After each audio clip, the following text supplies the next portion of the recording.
साथियों, मार्च के महीने में जब विकसित और अमीर देश यूरोप के वहाँ से बहुत बुरी खबरें कोरोना के विषय में आ रही थी, तो हिंदुस्तान में ये माना जा रहा था कि शायद हमारे यहाँ कोरोना नहीं फैलेगा, शायद हमारे देश गर्म हैं या हम एशिया के देश हैं। मगर कुछ समय बाद यूरोप के अंदर कोरोना के मामले घटने लगे और एशियाई देशों में, खासतौर पे भारत में ये मामले बढ़े। और ये एक साइंटिफिक तरीके से देखा जाए तो इस सर्जेस होते हैं, और 2 महीने पहले इस तरीके की खबरें आ रही थी कि उन यूरोपीय देशों में जहाँ पे पहले कोरोना काफ़ी शांत हो गया था, वहाँ पे दोबारा से कोरोना के मामले बहुत तेज़ी से बढ़ रहे हैं। अस्पतालों के कॉरिडोर्स के अंदर मरीज दम तोड़ रहे हैं, गलियों में, रास्तों पे मरीजों को बिना इलाज हाल अक्सर देखने को मिला। तो ये माना जा रहा था कि इस तरीके के सर्ज दोबारा बाकी देशों में भी आएंगे, और ऐसा एक सर्ज फिलहाल दिल्ली में भी देखने को आ रहा है। और बड़ी बात यह है कि सेरो सर्वे जो केंद्र सरकार कराती है, जिससे पता चलता है कि कितने लोगों के अंदर कोरोना के एंटीबॉडीज बने हैं, मतलब कितने जगहों पे कितने लोगों को कोरोना हुआ है, उसके सर्वे को आधार बना के देखें तो दिल्ली से सटे हुए उत्तर प्रदेश और हरियाणा में, चाहे वो फरीदाबाद हो, चाहे वो गुड़गांव हो, चाहे वो ग्रेटर नोएडा हो, चाहे वो नोएडा हो, चाहे वो गाजियाबाद हो, चाहे वो मेरठ हो, इन सब इलाकों में लगभग दिल्ली के बराबर लोगों को कोरोना हुआ था। मगर कोरोना के आंकड़े ये नहीं कहते हैं। उसका बड़ा कारण मैं समझता हूं, जो लोग भी, आप पत्रकार हैं, नोएडा से आते हैं, गाजियाबाद से आते हैं, फरीदाबाद से आते हैं, वो लोग ये बात जानते हैं कि उन राज्यों में, खास तौर पे उत्तर प्रदेश और हरियाणा में टेस्ट कराना लगभग भगवान को ढूंढने के बराबर है। मैं चुनौती देता हूं, जिस तरह से दिल्ली में आसानी से टेस्ट हो रहे हैं, मोहल्ला क्लिनिक, डिस्पेंसरी, अस्पताल, अलग अलग कॉलोनियों में कैंप लगा के दिल्ली सरकार मुफ्त टेस्ट कर रही है। आप कोशिश कीजिए, एक टेस्ट इस तरह से आप उत्तर प्रदेश और हरियाणा में नहीं करा पाएंगे, ये मैं चुनौती दे रहा हूं।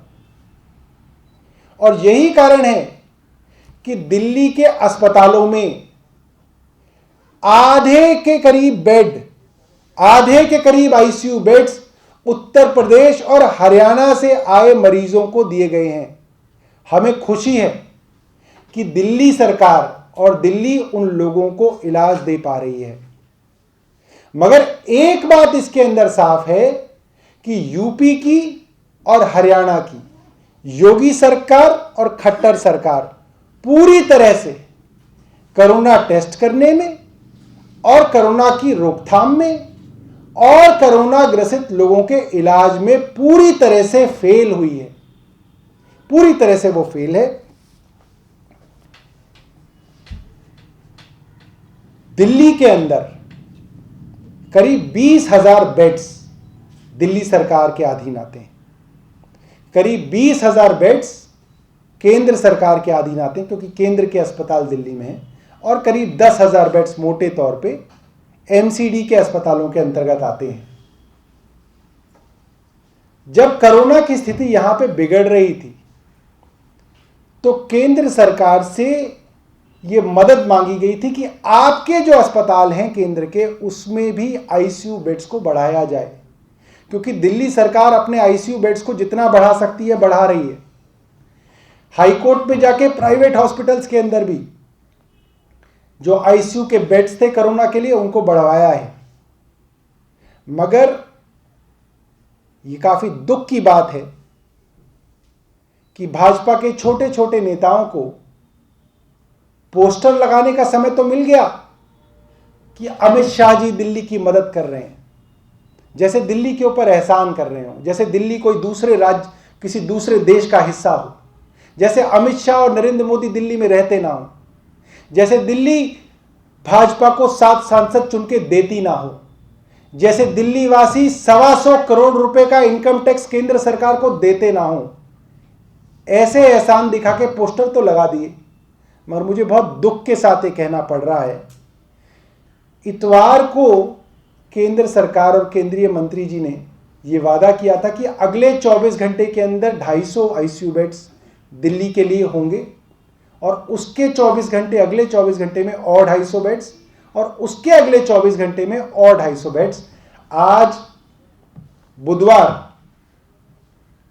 3 दिन हो चुके हैं और अभी तक मुझे बहुत खेद के साथ कहना पड़ रहा है कि वो पहली 250 बेड्स की खेप भी दिल्ली सरकार को कोरोना के लिए नहीं दी गई है।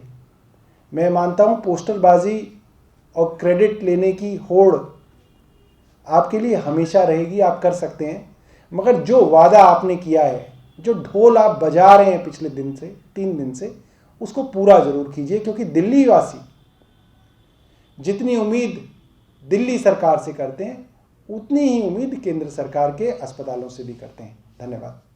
सर, ये जो आप कह रहे हैं बेड्स, कब मीटिंग हुई थी, कब वादा किया था, कब आने थे, थोड़ा सा। इतवार को केंद्रीय गृह मंत्री अमित शाह जी के साथ जो दिल्ली सरकार की मीटिंग हुई थी, उसमें गृह मंत्री ने खुद कहा था कि आने वाले 24 घंटे में मैं 250 बेड्स आईसीयू के बेड्स कोरोना के लिए उपलब्ध कराऊंगा, उसके अगले 24 घंटे और 250 बेड्स, यानी कि 3 दिनों में 750 आईसीयू बेड्स कोरोना पेशेंट्स के लिए उपलब्ध कराने थे। 3 दिन गुजर चुके हैं।